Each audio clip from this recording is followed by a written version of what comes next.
Bonjour, chers amis, bonjour, chers téléspectateurs. Nous avons encore le privilège aujourd'hui de pouvoir partager avec vous cette dernière leçon du livre de Deutéronome, où nous avons eu la possibilité d'explorer ce merveilleux livre, d'en connaître un peu plus, de connaître tout ce que c'est que Moïse a fait pour ce peuple.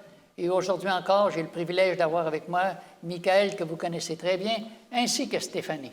Alors, merci, chers collaborateurs, et merci encore une fois de votre précieux soutien dans cet échange que nous aurons. Et Stéphanie, je sais que toi et ton époux, bientôt, vous allez partir, vous êtes des missionnaires. Peux-tu me dire pendant combien de temps vous allez partir, où vous allez, puis c'est quoi le mandat que vous avez par rapport à ça? Parfait. Alors, on part dans 3 jours. Oh, Ça fait longtemps que je compte les jours. J'ai tellement hâte. Mon cœur palpite. J'ai vraiment hâte. Alors, on quitte pour le Mexique. La première partie du voyage, on va la passer dans le coin de Cancún, Playa del Carmen et Tulum. Le but, c'est de construire de 6 à 8 églises avec des personnes aussi de la conférence locale. Ensuite de ça, la deuxième partie, ça va être de construire des églises à Chetumal. C'est plus au sud de la région que je viens de mentionner. Le but encore, c'est de construire 6 à 8 églises. À cet endroit-là, il va y avoir une école pour les enfants. VBS. Oui, une école de vacances bibliques. Biblique Oui. pour les enfants. En soirée, il va y avoir des meetings, des réunions qui vont avoir lieu pour les parents. Et il va y avoir aussi l'aspect santé. Il va y avoir une équipe de dentistes, d'infirmiers, infirmières, massothérapeutes qui vont parler des 8 lois de la santé. Il va y avoir aussi l'équipe qui va faire la construction d'églises. On fait aussi la distribution de littérature, des glow tracks, des livres. C'est rempli d'émotions, c'est rempli de couleurs. Et la troisième partie, on va la passer vraiment au sud, dans les montagnes du Mexique, dans une province qui s'appelle Tabasco. Encore une fois, c'est de construire de 6 à 8 églises en 2 semaines. Nous, on part 3 mois, 1er décembre au 1er mars. Je ne sais pas dans quel état on va être quand on va revenir, mais j'ai déjà hâte à l'année prochaine. Amen. Ouais. L'aventure avec Dieu, c'est tout un défi, Ouais. mais c'est l'assurance aussi que Dieu va être avec vous. C'est ce qui nous garde vivants, mon mari Ouais. et moi, ça nous garde le pouls, là, on le sent bien. Amen. Alors, on va vous perdre pendant 3 mois. Ouais. On continuera de prier pour vous avec l'assurance que Dieu va vous guider au travers de Amen. cette merveilleuse expérience que vous aurez l'occasion de partager avec nous. Alors, si tu veux bien, pour débuter la leçon, Stéphanie, nous introduire dans la prière, s'il te plaît. Parfait. Seigneur Père éternel, merci de toujours nous guider. Tu as toujours été le guide et tu le seras toujours. On demande aussi la présence de ton Saint-Esprit, de nous aider à comprendre. Au nom de Jésus, Amen. Amen. Amen. Alors, pour cette dernière leçon, nous aurons le privilège d'assister à quelque chose d'extraordinaire, la résurrection de Moïse. Ce qui est remarquable, c'est de voir que dans tous les autres livres de l'Ancien Testament, on ne voit pas nulle part qui prouve que Moïse est mort. C'est seulement dans le livre de Jude qui mentionne le fait que Moïse est ressuscité, même si on avait assisté à la transfiguration où Moïse et Élie étaient là, Ouais. sur la montagne. Alors, c'est intéressant de voir tous les détails par rapport à ça. Alors, peux-tu nous parler un petit peu, Stéphanie, de cette première partie où on parle du péché de Moïse? Peux-tu nous dire vraiment, c'est quoi qui s'est passé cette occasion-là? Et puis, dans un deuxième temps, on blâme souvent Moïse pour ce que c'est qu'il a fait. Mais est-ce que nous, on ne fait pas la même chose, bien souvent, sur le coup de la colère, de la frustration? Est-ce qu'il n'y a pas des paroles qui sortent qu'on n'aurait jamais dû dire? Est-ce qu'on n'a pas aussi cette impression, en comprenant notre propre réaction, qu'on ne doit pas blâmer Moïse non plus pour ce que c'est qu'il a fait? Bien, dans la journée de dimanche, on parlait de Nombre, les versets 1 à 13. Avant d'aller dans les détails, j'aimerais lire le verset 2. Nombre 20, verset 2. « Il n'y avait point d'eau pour l'assemblée, et l'on se souleva contre Moïse et Aaron. » Alors, on sait que ça fait des années qu'ils sont dans le désert, qu'ils font une belle randonnée, qui tournent en rond. On se rappelle aussi dans Exode 17, les versets 1 à 6, sur le mont Horeb, on se rappelle que voilà longtemps, Moïse avait frappé la pierre et l'eau jaillit du rocher. Et pendant toutes ces années-là, Dieu a toujours fourni à leurs besoins. Il y avait de la nourriture, il y avait de l'eau. Partout où ils allaient, l'eau leur était fournie. Mais là, finalement, ils arrivent, sont sur le point d'arriver à la terre promise, à Canaan. Ils voient même à distance, les collines de Canaan. Ça veut dire qu'ils sont proches. Ils étaient à quelques jours de marche. Patriarche et prophète nous dit dans le chapitre 37, justement plus de détails, qu'ils étaient à quelques jours de marche. Et il y a quelque chose qui est important. Mais pourquoi qu'il n'y avait pas d'eau? Vu qu'ils en ont toujours eu, pourquoi là, ils en ont plus? Venez avec moi dans Deutéronome, chapitre 2, les versets 2 à 6. L'Éternel me dit, « Vous avez assez suivi les contours de cette montagne. Tournez-vous vers le nord. Donne cet ordre au peuple. Vous allez passer à la frontière de vos frères, les enfants d'Ésaü, qui habitent en Séir. Ils vous craindront, mais soyez bien sur vos gardes. Ne les attaquez pas, car je ne vous donnerai dans leur pays pas même de quoi poser la plante du pied. J'ai donné la montagne de Séir en propriété à Ésaü. Vous achèterez d'eux, à prix d'argent, la nourriture que vous mangerez, et vous achèterez d'eux, à prix d'argent, même l'eau que vous boirez. » OK. Dieu a pour eux un chemin qui passe droit dans le pays d'Édom, qui appartenait à la descendance d'Ésaü. Là, Moïse, 40 ans plus tard, est avec la nouvelle génération. Au début, quand il avait commencé le séjour, il était avec les parents. On sait que les parents se sont rebellés, ont désobéi, sont tous morts dans le désert. Là, on a les jeunes, la relève. Dieu fait ça pour tester leur confiance. Ils vont-tu vraiment me faire confiance? Marcher le petit chemin qui reste par la foi et non par la vue. Dieu venait de leur dire, vous allez avoir la chance d'aller magasiner. Fini la manne, fini l'eau qui coule de la roche. Walmart. Vous allez même avoir de l'argent. Vous avez de l'argent, vous allez aller magasiner. Mais au lieu de se réjouir de ça, moi, après 40 ans, c'est sûr que j'aurais aimé aller magasiner, m'acheter mes petites affaires. Justement, en voyage missionnaire, on mange beaucoup les mêmes affaires. Fait que c'est le fun quand tu as une journée à toi, j'allais m'acheter quelque chose, mettons une pizza. Tu sais, ça fait du bien, tu sais. Mais au lieu de profiter puis de se réjouir de ça, non, il n'y a plus d'eau. On voit les collines de Canaan. Fini. On va mourir. Pourquoi, Seigneur, tu nous as emmenés ici? Pourquoi, Moïse, tu nous as sortis de l'Égypte? Il y avait encore le même esprit de querelle et de dispute qui régnait dans leur cœur. Est-ce qu'ils souffraient tous d'amnésie? Il n'y en a pas un là-dedans qui se rappelait on n'a jamais manqué de rien, jamais de nourriture, nos vêtements sont corrects, nos souliers sont corrects, l'eau, on est vivant après 40 ans. Comment perdre? C'est assez fascinant quand un seul pépin, là, fini, se rebelle contre Moïse encore une fois, contre Dieu. Fait que là, Moïse et Aaron, ici, regarde, je vais le lire dans... Moi, j'aime ça lire de la parole de Dieu. Dans Nombre, au chapitre 20, les versets 3 à 7, ça l'explique justement ce que je viens de dire. Le peuple chercha querelle à Moïse. Ils dirent, « Que n'avons-nous expiré quand nos frères expirèrent devant l'Éternel? Pourquoi avez-vous fait venir l'assemblée de l'Éternel dans ce désert pour que nous y mourions, nous et notre bétail? Pourquoi? Pourquoi nous avez-vous fait monter hors d'Égypte pour nous emmener dans ce méchant lieu? Ce n'est pas un lieu où l'on puisse semer. Il n'y a ni figuier, ni figues, ni grenadier, ni eau à boire. » Là, ça suffit. Moïse et Aaron sont quand même âgés. Il doit avoir autour de 120 ans, Moïse, à cette période-là. Ça fait longtemps qu'il les supporte. Ça fait longtemps qu'il les endure. Il s'en va à la porte du tabernacle, je crois, au verset 6. Moïse et Aaron s'éloignèrent de l'assemblée pour aller à l'entrée de la tente d'assignation. Ils tombèrent sur leur visage et la gloire de l'Éternel leur apparut.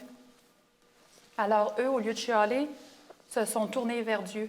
C'est ce que le peuple aurait dû faire, se tourner vers Dieu au lieu de chialer.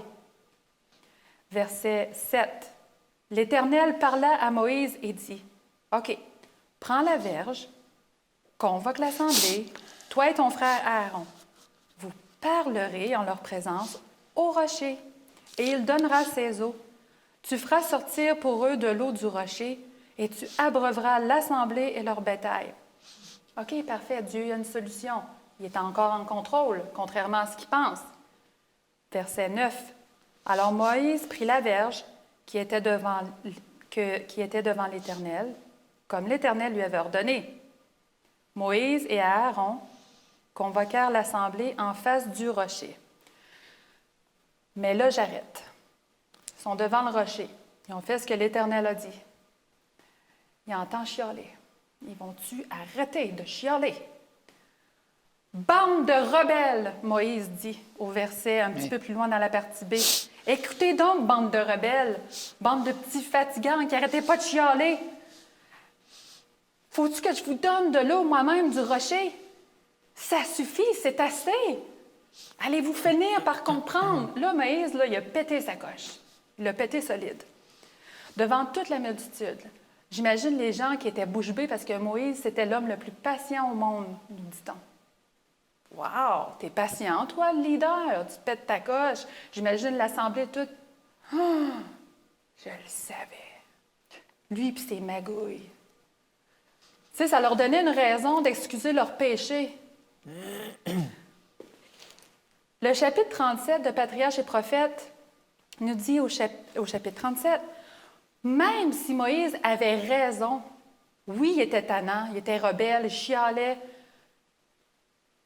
Quand tu laisses tes émotions prendre le contrôle,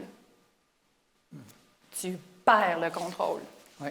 Hey, combien de fois dans ma vie, surtout avec mes enfants, j'ai dit des affaires, j'ai fait des affaires Oui. que malheureusement, je ne peux pas reprendre, que je ne pourrai jamais reprendre, puis ça a eu des conséquences. Ça va sûrement en avoir pour toute leur vie, ou c'est pas des choses très graves, mais bon, même si c'était vrai, faut pas que tu laisses tes sentiments. Imagine Dieu, il a raison, hein? On est rebelles. Imagine si Dieu nous parlerait comme ça, sur le chaud de l'émotion. Hey, ça ferait dur. Ça ferait dur. Mais c'est pas fini. Je peux pas en dire plus parce que Michael va sûrement aller en plus de détails avec la suite. Mais Moïse a vraiment déshonoré Dieu. Ouais. Dieu avait un message pour Israël. Il y avait une leçon à apprendre. La leçon, Michael va nous en parler. Là, Moïse, il a échoué. Merci Stéphanie. Je ne voudrais pas être Dieu parce que tu vois que Dieu a un plan. Dieu leur dit maintenant, vous avez tout ce que vous avez besoin pour suffire. Vous avez de l'argent pour acheter cette eau-là. Oui. Alors, on passe à l'autre étape. Moi, j'ai un plan. Mais le peuple dit, non, ce plan-là, nous autres, on ne l'accepte pas. On veut continuer à faire notre plan. Est-ce que ça ne nous ressemble pas des fois? On connaît le plan de Dieu, puisque Dieu nous attend de nous, mais on a toujours l'impression que on a un plan, puis notre plan serait meilleur. Puis le pire là-dedans, c'est qu'il arrivait là, à la fin du pèlerinage. Oui. Il arrivait finalement. Oui, oui. Et comme tu dis, l'homme le plus patient qui, à un moment donné, perd complètement le contrôle de voir tout. Tu sais, 2 millions de chioleux, là. Tu sais, tu peux en avoir une couple de chioleux, c'est pas pire, mais quand tu en as 2 millions, ça commence à venir fatigant pareil, tu sais. Toute la journée, ce que tu entends, c'est des murmures, puis ils te crient dessus. Il n'y a personne qui aime ça se faire crier après, là. Tu sais, c'est pour ça que je te dis, Dieu, je pense, il comprenait la situation mieux que nous, même si Moïse, on ne peut pas lui donner d'excuses, c'est ce que Michael va nous parler. Mais c'est facile de blâmer Moïse, mais je pense que nous, si on se regarde personnellement, ça nous arrive souvent des fois de perdre contenance, de perdre patience. Puis les gens le sentent dans notre voix qu'on n'est pas content, puis qu'on a perdu patience, puis qu'on est en beau maudit. Ça ne nous avance pas. Non. Et puis ça déforme l'image d'un Dieu, parce que Dieu c'est pas la façon dont il agit. Alors, ça nous amène justement à cette... merci pour tes commentaires. Ça nous amène justement à cette deuxième partie avec Moïse. Alors, quand le peuple est paniqué, il se révolte, il désobéit à Dieu. Et dis-moi, c'est quoi que Moïse a fait? Puis c'est quoi les raisons que Dieu va donner à Moïse en lui disant « Tu n'entreras pas dans la terre promise. » Pourquoi est-ce que Dieu dit « Oublie ça, alors que ça fait 40 ans que tu soupires après ça, puis tu pries, puis je t'ai dit, puis tu arrives à la fin, puis je te dis « Tu ne rentreras pas. » Le cœur de Moïse a dû certainement lui manquer. Alors, peux-tu nous parler un petit peu de tout cela, Michael? Puis pourquoi Dieu semble être si sévère dans cette sentence? Oui, c'est toujours la faute de Dieu, hein? Ah, habituellement, oui. C'est rare que c'est la faute de Marie, c'est la faute de Bouddha, c'est la faute d'Allah, mais c'est vrai que ça retombe toujours sur la faute de C'est Dieu. la faute de Dieu, souvent, effectivement. J'aimerais lire un texte, en fait, dans Nombre 20. On va continuer un peu plus loin, OK. c'est 12 et 13. Oui. Alors l'Éternel dit à Moïse et à Aaron, « Puisque vous n'avez pas eu confiance en moi pour respecter ma sainteté devant les Israélites, vous ne ferez pas entrer cette assemblée dans le pays que je lui donne. Ce sont les eaux de Mériba parce que les Israélites contestèrent avec l'Éternel et sa sainteté fut reconnue parmi eux. » Donc là, on regarde à Moïse, là, mais ce message-là était adressé aussi à Aaron. Hein? Oui. Les deux ont tombé dans le panneau. Oui. Je ne sais pas qu'est-ce qu'Aaron aurait pu faire pour éviter.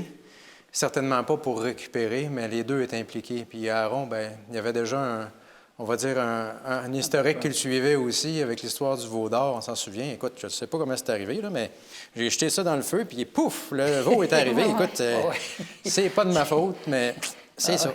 Hein? Ah ouais, c'est la faute du peuple. Il y avait déjà un certain historique qui suivait Aaron, et là, je pense que la coupe était pleine, si on peut dire comme ça. Et Moïse et Aaron étaient les leaders, et les deux ont eu de la part du Seigneur le même message. Les deux n'entrent pas. On a parlé un peu, je pense, que de contrôler nos passions, contrôler nos frustrations.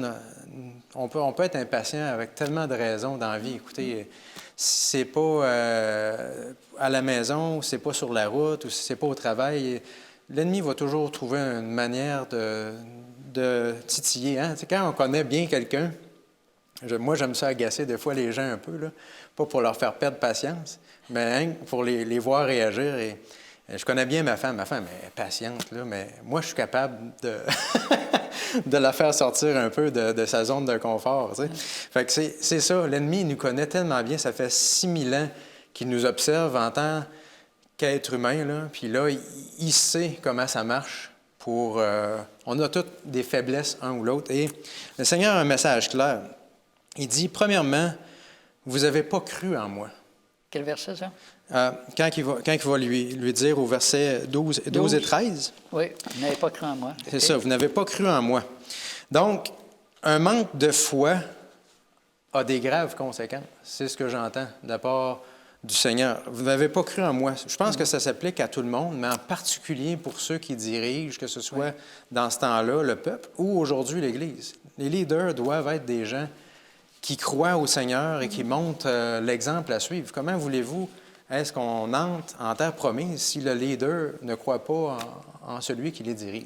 Non, ça, c'était grave. C'était la première chose que Dieu leur a dit. Vous avez perdu de vue Dieu. Vous avez perdu de vue le soutien de Dieu dans votre ministère. Peu importe ce qu'on fait aujourd'hui, c'est la même chose. Si on perd de vue Dieu dans ce qu'on fait, on a le même problème que Moïse. C'est toujours à propos de Dieu, du début à la fin. Nous, on n'est que des instruments. Si on met Dieu de côté, qu'on prend ça sur nos épaules et qu'on en fait notre bataille, à la limite, bien, on peut être une entrave pour Dieu dans ce qu'il veut faire au travers de l'Assemblée du peuple. Et ça, le Seigneur leur a rappelé. Donc, le peuple a besoin d'un exemple devant les yeux du peuple, devant leurs yeux. Il y a des épreuves qui les attendent en Canaan, en Canaan, quand ils vont rentrer.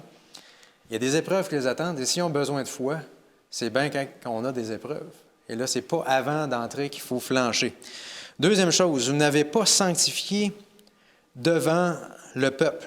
Donc, autrement dit, on va blasphémer le nom de Dieu. On entend ça parfois dans les Écritures. Qu'est-ce que ça veut dire, ça? Par nos attitudes, par notre parole, on va faire dire aux autres des choses sur Dieu qui sont fausses. Dieu ne nous soutient pas. Dieu nous abandonne. Quel genre de Dieu est-ce qu'on suit, finalement? Si le peuple de Dieu n'est pas fidèle, bien, qu'est-ce qu'ils vont dire les nations, éventuellement, du peuple qui rentre en Canaan? Mais on sait que c'est ce qui est arrivé. Les Israélites ont été infidèles. Et qu'est-ce que les nations se sont mis à dire du peuple de Dieu et surtout du Dieu qu'ils adorent. Ce Dieu-là, c'est pas meilleur que nous autres. Il fait rentrer en Canaan, puis écoute, ils abandonnent, c'est n'importe quoi. Il dit, écoute, c'est quoi cette histoire-là de la mer Rouge là, qu'ils ont traversée, puis qu'il y a des victoires qu'ils ont eues? Oubliez ça, regardez-les, ils sont misérables. Et leur Dieu aussi. On fait blasphémer Dieu par notre attitude devant le monde. Dieu a dit, c'est grave, Moïse. Qu'est-ce que tu as fait là? Autrement dit, Moïse a nui à la relation de Dieu que le peuple est en train de bâtir avec Dieu. Il a nui à cette relation-là, avec son attitude. Moïse a nui à la réputation de Dieu auprès des nations. Donc, notre comportement a une grande influence. Ça, c'est le premier point. Et ta deuxième question qui est pourquoi est-ce que Dieu a l'air si sévère? Eh bien, si Dieu a l'air si sévère, c'est parce qu'on n'a pas compris l'histoire. C'est sûr qu'à première vue, on peut dire, oh, quelle espèce de Dieu qui fait une chose pareille. J'ai déjà entendu un humoriste. On se moque souvent de la parole de Dieu à la télé et les gens qui sont connus sont des très bons outils pour se moquer de Dieu, de la parole de Dieu. On disait, ouais, mon Dieu, là, c'est quoi son problème, là? Jeter Adam et Ève en dehors du jardin pour une pomme. C'est quoi son histoire? Hein? C'est juste une pomme? Mais non, c'est la relation avec Dieu. C'est l'obéissance à ce que Dieu avait dit d'une façon claire. Alors, ici, c'est la même chose. On peut bien se moquer de Dieu et dire, voyons, c'est quoi l'affaire? Il a frappé le rocher, puis quoi après? Dieu a donné de l'eau pareil. C'est quoi son problème avec Dieu? Dieu, il dit que c'est grave. Parce que prendre les symboles que Dieu utilise, je ne sais pas, on va probablement en parler un peu plus, mais le rocher, nous disent les Écritures dans 1 Corinthiens 10, représente Christ. Christ a été frappé au début, et c'est bien, l'eau a sorti, c'est ce que Dieu avait demandé. Est-ce que Dieu avait demandé que le rocher soit frappé encore? Non. Non. Donc, Christ ne serait pas frappé une deuxième fois.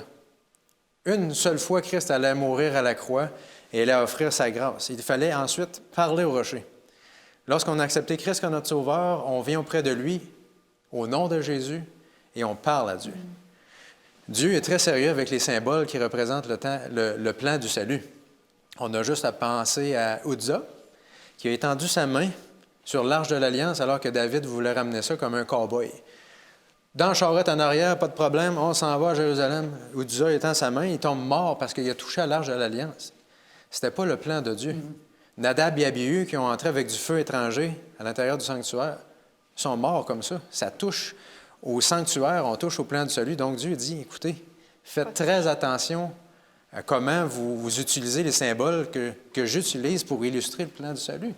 C'est grave, ça a l'air sévère, mais est-ce que le plan du salut n'est pas la chose la plus importante pour l'histoire de l'humanité? Dieu se devait d'intervenir et Dieu intervient toujours de la bonne façon, on se doit de le dire. Est-ce que c'est grave de manquer de foi? Est-ce que c'est grave de manquer de révérence pour la parole de Dieu? Est-ce que c'est grave d'avoir frappé le rocher? Dieu dit que oui. Et je pense qu'encore aujourd'hui, on doit voir un Dieu d'amour au travers de cette histoire-là, qui avait tout mis au clair, mais que c'est le peuple et ses dirigeants, dans ce cas-là, qui ont mis Dieu de côté, qui l'ont oublié pour un instant. Merci, Michael. Je crois que tu as bien raison dans le fait aussi que quand ils ont dit « nous », ils ont pris la prérogative de Dieu. Exact. Autrement dit, c'est comme si tout ce qui s'était passé avant, c'était par la force de Moïse et d'Aaron, alors que tout ce temps-là, c'était Dieu. Alors, dans le fond, c'est d'usurper la sagesse et la puissance de Dieu pour la faire nôtre. Et ça, aux yeux de Dieu, c'est inacceptable. Exact. C'est inacceptable parce que tu te prends, c'est comme si tu dis, bien, Dieu, là, c'est beau, là, mais nous autres, là, on en fait autant que lui. Nous ferons. Et Dieu savait, non, vous êtes allé trop loin, là, c'est fini. Ça revient un peu à l'histoire d'Aaron avec le veau d'or. Faisons-nous un Dieu qui nous a fait sortir d'Égypte, faisons marcher devant nous. Alors là, on a la même affaire. Oui. Est-ce que nous, non, c'est à propos de Dieu, effectivement. Oui. Et j'imagine toute la peine que Moïse a dû avoir en disant, Seigneur, toutes ces années-là, puis je ne peux pas franchir. Non, je ne veux même plus que tu m'en parles. Ouais. C'est ça. Alors, même s'il avait demandé pardon puis il était sincère, oui. il a quand même subi les conséquences. Les conséquences étaient graves. Et c'est pour ça que ça nous amène justement Alors que Moïse, solitaire, tout seul, sur le mont Nebo, est en train de regarder tout ça, que la sentence est là, que Dieu lui dit « tu montes ».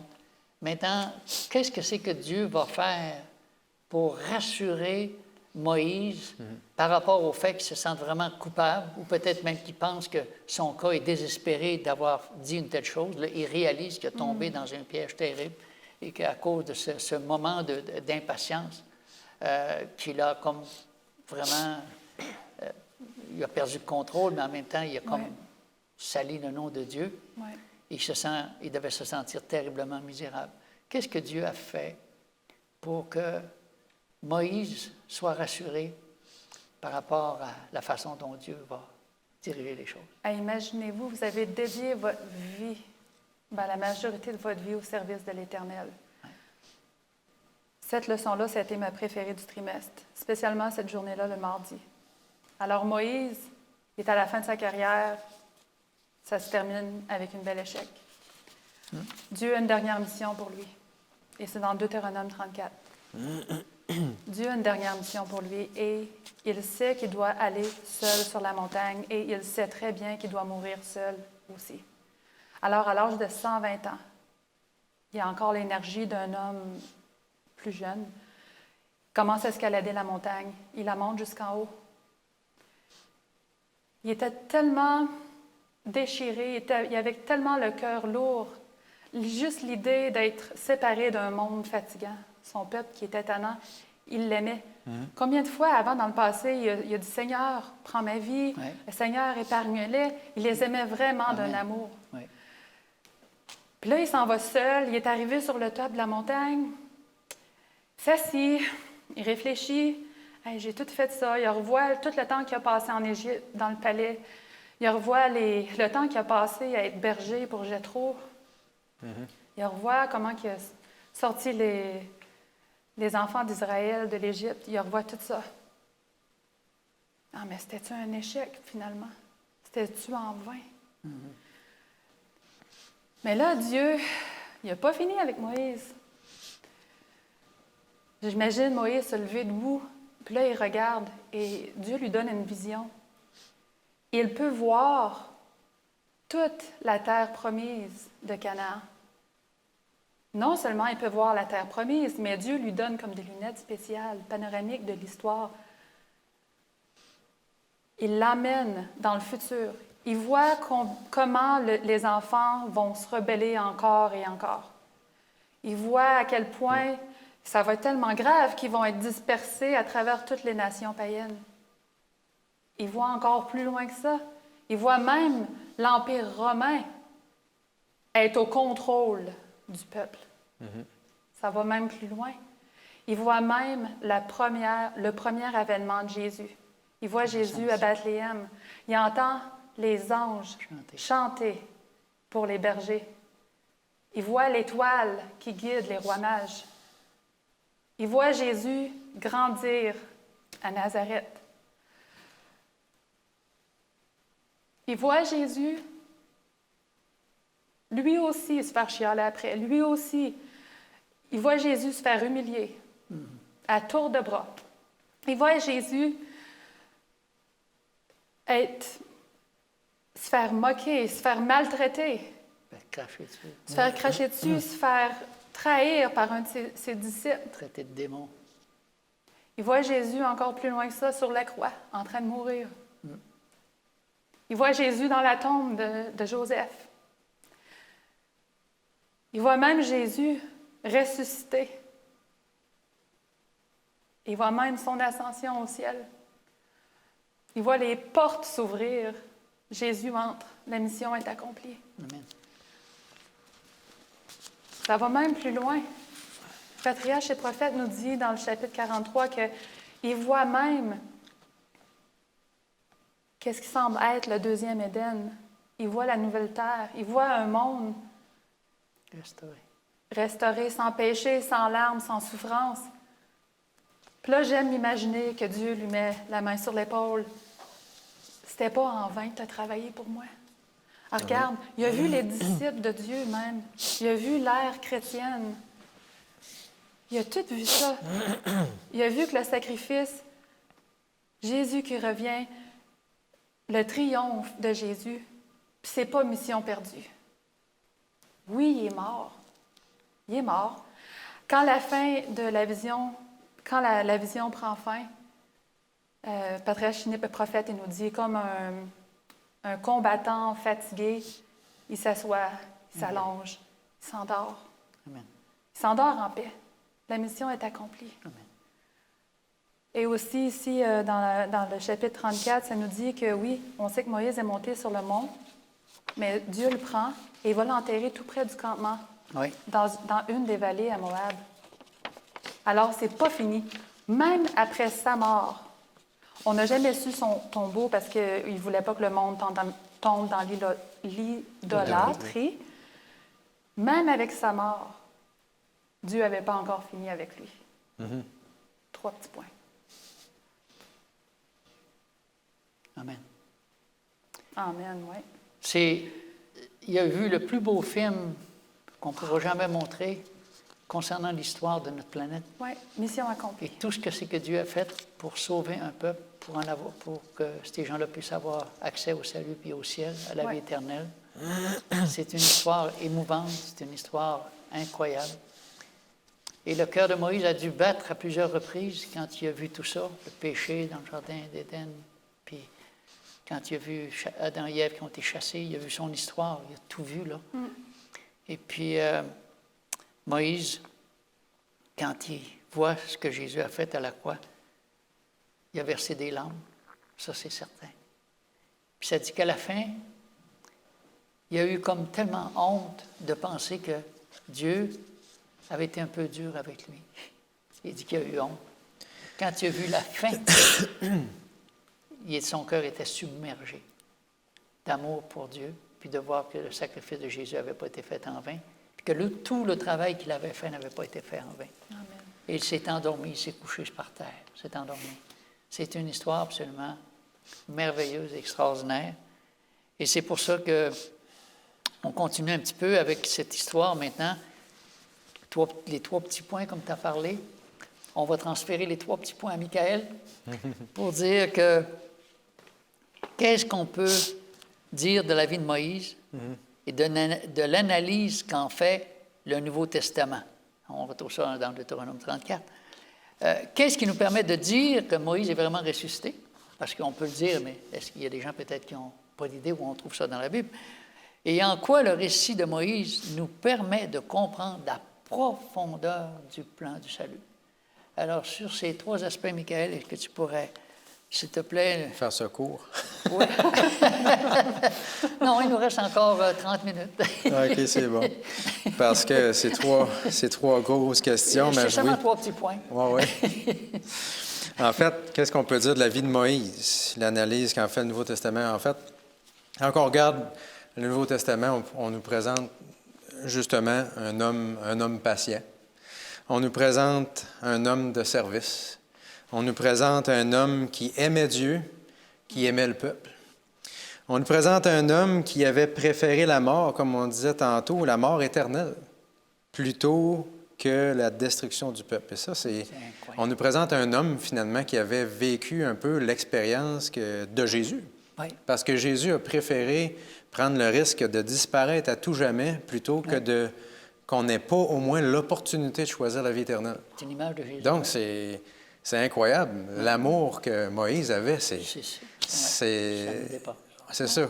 Personnellement, je veux vivre cette expérience-là aussi parce que c'est facile d'aimer notre femme et nos enfants, nos frères et sœurs, mais à un moment donné, quand tu as un ennemi en face de toi, être prêt à mettre de côté la vie éternelle pour que cette personne-là ait juste l'opportunité de pouvoir choisir, pas être sûr.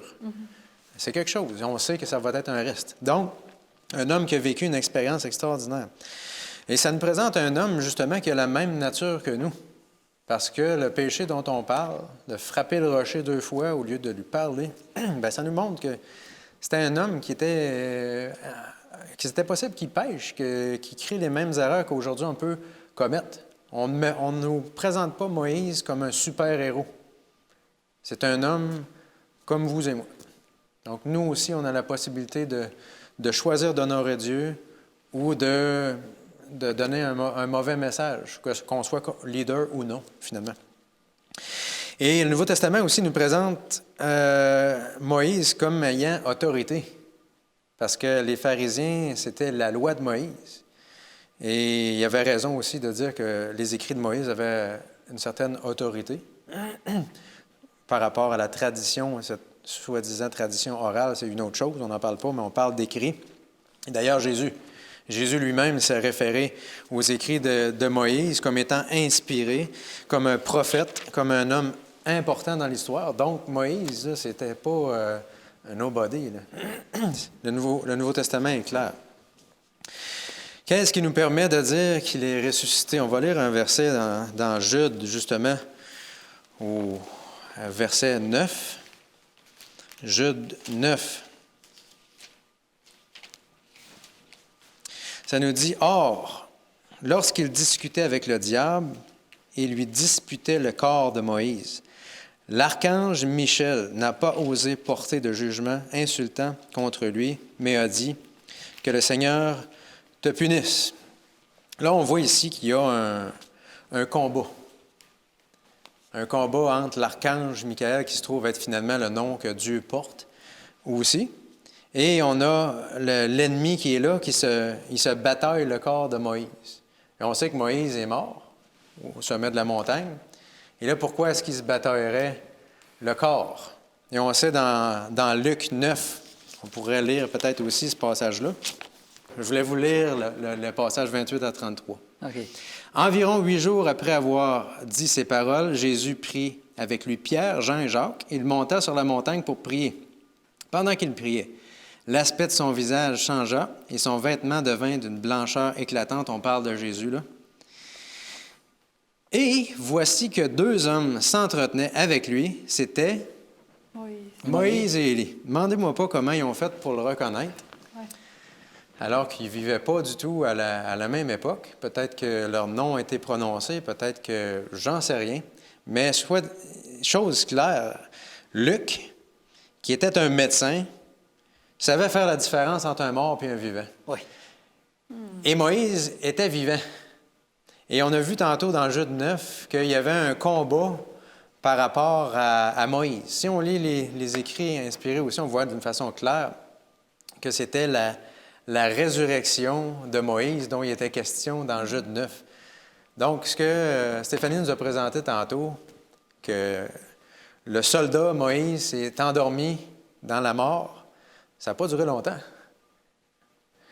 Le Seigneur l'a repris aussi pour l'emmener avec lui au ciel, pour lui montrer quelque chose d'encore mieux que la Canaan terrestre, mais la Canaan céleste. Donc, on a l'assurance que Moïse, finalement, est vivant et au ciel, est en présence de Dieu, parce que non seulement il y a eu un combat, et Dieu a fermé la bouche de l'ennemi. Il dit, écoute, oui, Moïse a péché, mais il s'est repenti. Et à partir du moment où quelqu'un vit la repentance, la conversion, comme on a parlé ce matin à l'école du sabbat, bien, Dieu se réserve le droit de donner la vie éternelle à qui il veut. Et ça, c'est l'Évangile. Et Moïse a vécu la résurrection. Peut-être qu'il n'aurait pas passé par la mort s'il n'avait pas péché. Ouais. Il serait monté au ciel comme Élie, on ne sait pas. Mais là, il a vécu la résurrection. Et on peut avoir l'assurance que non seulement Moïse est là, mais Élie aussi. Et ces 2 hommes-là représentaient non seulement, lors du retour de Jésus, ceux qui ne seront pas morts et qui vont monter au ciel directement, comme Élie, mais aussi ceux qui sont morts et qui vont ressusciter, l'expérience de Moïse. Moïse et Élie sont venus encourager Jésus dans son ministère de dire « Continue, regarde, on est la preuve ici de ton succès. Tu continues jusqu'à la fin. » Et ce sera non seulement nous 2, mais ça va être une armée de gens qui vont venir aussi dans la Canaan céleste. Et là, ça a encouragé Jésus à continuer dans son ministère. Amen. Extraordinaire. Et en quoi, ton dernier point, troisième point des 3 petits points, en quoi le récit de Moïse nous permet de comprendre la profondeur du salut? En fait, pour moi, c'est clair, je vois la grâce là-dedans.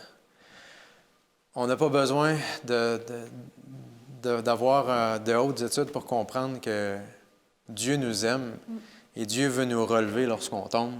Moïse a tombé, il y en a plein qui tombent, je tombe, vous tombez, mais Dieu nous relève, il veut nous emmener au ciel comme il a emmené Moïse au ciel. Le plan du salut, c'est le pardon pour tous ceux qui se tournent vers Dieu. Mais le plan du salut, c'est aussi la délivrance du péché. C'est encore plus extraordinaire quand on y pense. Le péché qui s'agrippe à nous, Dieu nous dit, je vais vous donner aussi la victoire, la délivrance là-dessus. Ça, c'est un évangile qui transforme des vies. Non un évangile qui dit, oh, écoute, continue ta vie comme tu veux, Dieu te pardonne, c'est pas grave. Dieu dit non. C'est grave, Moïse, le péché, mais je te pardonne. Il faut que le message passe à tout le monde alors qu'ils vont rentrer en Canaan. Le salut est disponible à tous. Le salut est un pardon. C'est une puissance pour nous délivrer. Et moi, c'est ça que j'appelle une bonne nouvelle. Amen. Je te remercie pour ces commentaires-là parce que ça me fait réfléchir sur le fait que dans Jude 9, ça dit que le diable a contesté la résurrection de Moïse. Puis il a traité Dieu d'injuste. C'est pas juste ce que tu fais. Parce que moi, j'ai fait la même chose, puis tu m'as chassé du ciel. Exact. Et en cela, il avait raison. Ouais. Il a pris les prérogatives de Dieu. Maintenant, la différence, c'est que Lucifer, puis ses mauvais anges, c'est quoi qu'il a fait? Il a continué à semer la révolte. Il a continué à faire tomber Adam et Ève. Toute sa vie, il était là pour faire tomber les humains, les éloigner de Dieu, puis qu'ils perdent, que le sacrifice de Jésus ne donne rien. Exact. Mais tandis que Moïse, lui, c'est exactement le contraire. Il a tout fait pour ce peuple-là, pour les encourager, pour les soutenir. Il était prêt à souffrir avec eux dans le désert pour amener ce peuple-là à bon terme. Amen. C'est toute une différence, ça. Tu sais. Des fois, on dit, ouais, pourquoi Dieu fait ci, pourquoi Dieu fait ça? Oui, mais regardez les fruits du diable. C'est de perdre, de faire souffrir. Regardez les fruits de Moïse, tout ce qu'il a fait. Moïse voulait le caractère de Dieu Oui, et non sa position. oui, Et l'ennemi, c'est l'inverse. Il voulait Exactement. sa position et non son caractère. oui. Dieu oui. dit, je peux pas. C'est toute la différence au monde et je pense que ce sont des nuances qui sont vraiment importantes. Ouais. Maintenant, quand on pense à Moïse puis à Élie, Moïse, c'est un peu la représentation de ceux qui vont mourir puis qui vont être ressuscités, tandis qu'Élie, c'est ceux qui vont être vivants au retour de Jésus et qui vont monter sans passer par la mort. Amen. Alors, ces deux représentations-là, c'est vraiment encourageant pour chacun d'entre nous. Avez-vous une préférence? Ben, j'aimerais mieux être comme Élie. Oui, hein? Je pense qu'il y a certainement des préférences, Michael. Moi, j'en ai des bonnes. J'aimerais lire quelques passages dans 1 Corinthiens 15, 51 à 55. Voici, je vous dis un mystère. Je m'arrête tout de suite là. Vous savez, un mystère, on dit, vous ne pouvez pas comprendre un mystère. Ah, non, non. Oh. Mais là, on va l'expliquer, le mystère. Pas vrai? Et voilà que le mystère se dévoile. Nous ne mourrons pas tous, mais tous nous serons changés. En un instant, en un clin d'œil, à la dernière trompette. La trompette sonnera, et les morts ressusciteront incorruptibles, et nous serons changés. Car il faut que ce corps corruptible revête l'incorruptibilité et que ce corps mortel revête l'immortalité. Lorsque ce corps corruptible aura revêtu l'incorruptibilité et que ce corps mortel aura revêtu l'immortalité, alors s'accomplira la parole qui est écrite. La mort a été engloutie dans la victoire. Ô mort, où est ta victoire? Ô mort, où est ton aiguillon? Je trouve ça, ces passages extraordinaires. On voit que l'apôtre Paul, en esprit, sont en train de s'adresser aux chrétiens de Corinthe, puis il leur montre le matin glorieux de la résurrection, alors que tous les saints endormis vont se réveiller, vont ressusciter pour la vie éternelle.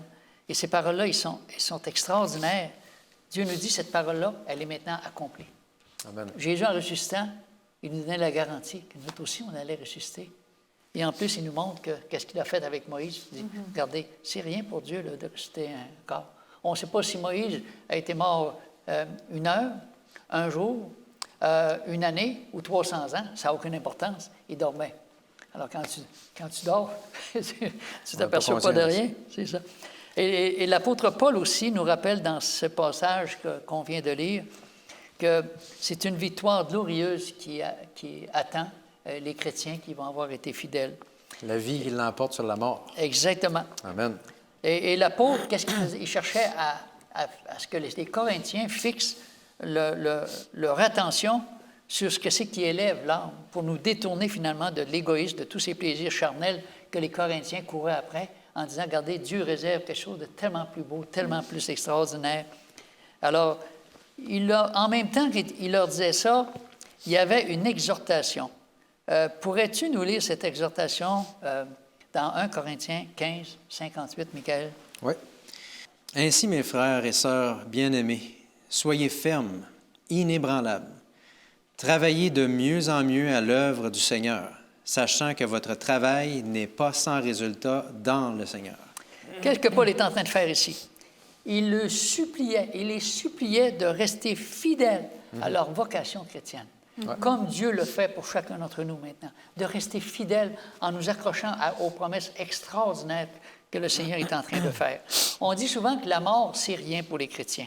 Quand on voyait ceux qui ont été martyrisés, c'est comme s'ils étaient en train de brûler. C'était terrible ce qu'on faisait avec eux. On leur mettait du goudron, puis ils chantaient. C'est pas normal. C'est comme si pour eux, là, la mort, c'était tellement peu de choses. Alors pour le croyant, la mort, c'est rien, parce que on n'a pas nos yeux fixés sur la mort, on a nos yeux fixés sur la résurrection. En fait, il est tout à fait d'accord, et en même par rapport aux martyrs, il se sentait privilégié Amen. de pouvoir souffrir avec Christ. Oui. Wow. Incroyable. Oui. Un autre verset, Stéphanie, si tu pourrais nous lire dans Jean 8, 51. En vérité, je vous le dis, si quelqu'un garde ma parole, il ne verra jamais la mort. Wow! Il ne verra jamais quoi? La mort. C'est quoi que les gens ont le plus peur aujourd'hui? C'est la mort. Parce qu'ils ne savent pas qu'est-ce qui va se passer. Ils ont peur que leurs péchés ne soient pas pardonnés. Ils vivent avec la crainte. Et c'est pour ça qu'ils ont inventé toutes sortes de choses en disant « T'es au ciel, t'es là, puis dans le fond, t'es pas mort, puis ton âme vit. » Alors, on a toutes sortes de mensonges que le diable a réussi à inculquer aux gens, alors que Dieu dit « On n'a pas besoin de craindre ça. » Pas besoin. Le Seigneur, il dit « On ne verra jamais la mort. » C'est simple. On pourrait lire un autre texte dans 1 Thessaloniciens, chapitre 4. Un texte que... Ça, c'est beau, ça. Oui. Alors, tu veux nous lire ça, Michael 4, de 13 à 18, oui. Ouais. Écoute, c'est une chanson, ça, pour nous autres, ça. Oui. Donc, l'espoir de la résurrection. Oui. À partir du verset 13, « Nous ne voulons pas, frères et sœurs, que vous soyez dans l'ignorance au sujet de ceux qui sont morts, afin que vous ne soyez pas dans la tristesse comme les autres, qui n'ont point d'espérance. En effet, si nous croyons que Jésus est mort et qu'il est ressuscité, nous croyons aussi que Dieu ramènera par Jésus et avec lui ceux qui sont morts. Voici ce que nous vous déclarons d'après la parole du Seigneur. Nous les vivants, restés pour le retour du Seigneur, nous ne devancerons pas ceux qui sont morts. En effet, le Seigneur lui-même a un signal donné à la voix d'un archange et au son de la trompette de Dieu. » Ça, c'est excitant, là. Yes. « Descendra du ciel et ceux qui sont morts en Christ ressusciteront d'abord. Ensuite, nous qui serons encore en vie, nous serons tous ensemble enlevés avec eux sur des nuées à la rencontre du Seigneur dans les airs. Et ainsi, nous serons toujours avec le Seigneur. Encouragez-vous donc les uns les autres par ces paroles. » Amen. Encouragez-vous donc. Amen. Alors, quand on lit ces passages-là, ça me fait penser à Jésus face à Lazare. Comment un homme qui est mort depuis 4 jours peut-il entendre la voix de Dieu? Lazare, sort. Si Jésus n'avait pas dit Lazare, toutes les morts seraient sorties. Ouais. La puissance de Dieu, elle est tellement forte, tellement extraordinaire. Tu dis, quand Jésus parle, tu te lèves. Quand Jésus est ressuscité, ça dit qu'il a réveillé plein de captifs pour emmener avec lui au ciel. Écoute, quand Jésus parle à un mort, il n'y a pas le choix, il faut qu'il se lève. Quand il dit à la poussière, il faut que tu viennes en vie. La poussière, elle n'a pas le choix, il faut qu'elle elle a la vie. La puissance de Dieu, elle est vraiment extraordinaire, illimitée, ça nous dépasse. Mais ça dit que quand Jésus est ressuscité, il y a eu quelques personnes qui sont montées, mais le Seigneur nous dit qu'à la fin des temps, comme le texte qu'on vient de lire, tous ensemble, nous monterons à la rencontre du Seigneur dans les airs. Amen. Le Seigneur nous fait la promesse que les tombeaux vont être vides et qu'on pourra enfin jouir de l'éternité avec le On Seigneur. n'aura plus le vertige. Oui. Alors, un autre texte, on a encore quelques minutes, dans Éphésiens 1, 15 à 23.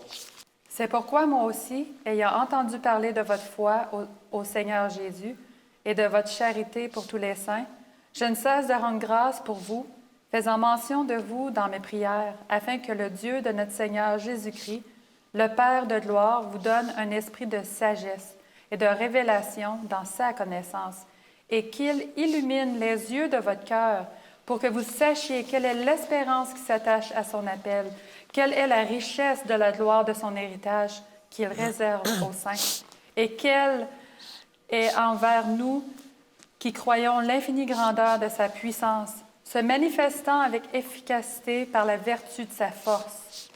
Il l'a déployé en Christ, en le ressuscitant des morts et en le faisant asseoir à sa droite dans les lieux célestes, au-dessus de toute domination, de toute autorité, de toute puissance, de toute dignité et de tout nom qui peut se nommer, non seulement dans le siècle présent, mais encore dans le siècle à venir.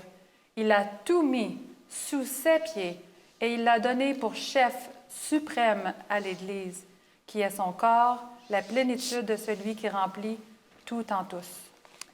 Parole sublime, Wow. parole merveilleuse, parole qui ne peut venir que de l'inspiration de Dieu, parole qui nous émeuve jusqu'au plus profond de l'âme. Tout ce que c'est que Dieu a pu réserver pour ses enfants, puis comment est-ce que la mort n'a plus d'emprise sur nous, puis comment Dieu nous prépare enfin un bonheur où nous pourrons jouir pour l'éternité. Alors Dieu nous dit que les morts, ils dorment, les morts ne savent Rien. rien. C'est pas grand-chose. Alors, mais l'ennemi a réussi à faire croire que quand les morts sont morts, ils sont jamais morts. Non. Ils sont tous vivants, ils sont tous au ciel. Ils savent tout. Moi, il y a une chose que je pense par rapport à Moïse. Je me dis, Moïse, il doit avoir quand même de la peine. De voir tout ce qui se passe sur la terre, puis de voir tous ceux qui vont refuser l'Évangile. Ouais. Puis de voir même des missionnaires qui partent de loin, qui mettent de côté leur travail pour aller prêcher l'Évangile à ces gens-là.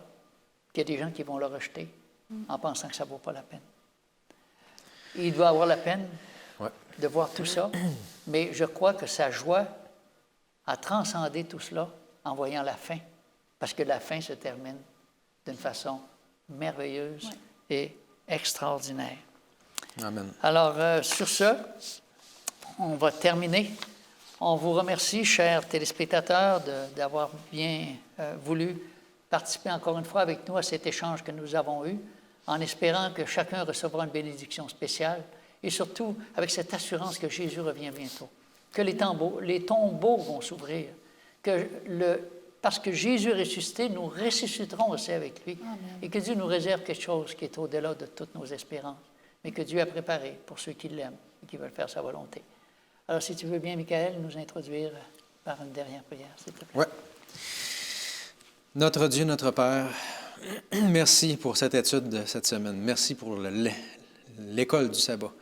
Cette opportunité que tu donnes à ton Église d'ouvrir ta parole, de l'étudier, de recevoir tout ça comme étant des promesses.